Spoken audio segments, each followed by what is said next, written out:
Mirasol has been secretly in love with Keenan Angelo Sarmiento. Taglay naman ni Mirasol ang katangian ng tipong babae ni Keenan.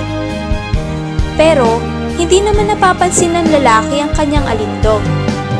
One day, Mirasol gets the chance to get much closer to him. But Keenan only sees her as a younger sister, not a beautiful woman. And he can only be a friend. Pero hindi papayag si Mirasol na maging friend lang at older brother si Keenan. Ano siya? Bali?